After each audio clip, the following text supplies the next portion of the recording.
एक समय की बात है। काशी में कई वर्ष साथ रहकर दो पंडितों ने धर्म और शास्त्रों का अध्ययन किया। शिक्षा पूरी होने के बाद दोनों विद्वान अपने अपने गांव की ओर चल पड़े। तब यातायात के साधन तो थे नहीं। लोगों को एक स्थान से दूसरे स्थान तक जाने में कई कई दिन लग जाते थे। लोग दिन में चलते थे और रात में विश्राम करते थे। ये दोनों पंडित भी ऐसा ही कर रहे थे। एक बार दोनों नगर के सबसे धनी व्यक्ति के यहाँ ठहरे। उसने उनके रहने की व्यवस्था की और फिर अपने लोगों से कहा कि दोनों महानुभावों के भोजन का भी बंदोबस्त किया जाए। इस बीच समय पाकर धनी व्यक्ति दोनों के पास पहुंचा और उनसे चर्चा करने लगा। धनी व्यक्ति अनुभवी था। वह जान गया कि दोनों पंडितों में बहुत ज्यादा घमंड है।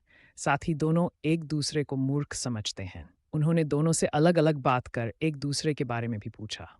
जो जवाब मिले वो धनी व्यक्ति को दुखी कर गए। उसने मन में विचार किया कि ये दोनों काशी जैसी जगह पर वर्षों अध्ययन करके आए हैं, लेकिन एक दूसरे का सम्मान करना नहीं सीखा।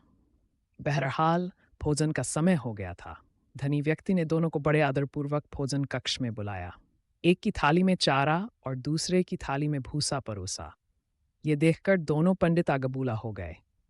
गुस्से में आकर कहने लगे कि क्या हम जानवर हैं जो ये चारा और भूखा खाएंगे? धनी होकर तुम हमारा अपमान कर रहे हो। ये लक्ष्मी द्वारा सरस्वती का अपमान है। इस पर उन्होंने बड़ी ही शांति से जवाब दिया। एक को थाली में चारा और दूसरे को भूसा परोसा गया है। इसमें मेरा कोई कसूर नहीं है। जब मैंने आप में से एक से दूसरे के बारे में पूछा था, तो उसने कहा था कि वह तो बैल है। वहीं दूसरे से पहले के बारे में पूछा था, तो उसने कहा था कि वह गधा है।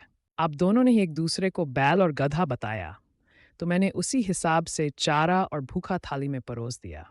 इतना सुनते ही दोनों जानियों की आंखें खुल चुकी थीं। उन्हें अपनी गलती का एहसास हो गया था। उन्होंने उनसे क्षमा मांगी। एक दूसरे के प्रति ऐसी सोच रखने के लिए खेद भी जताया।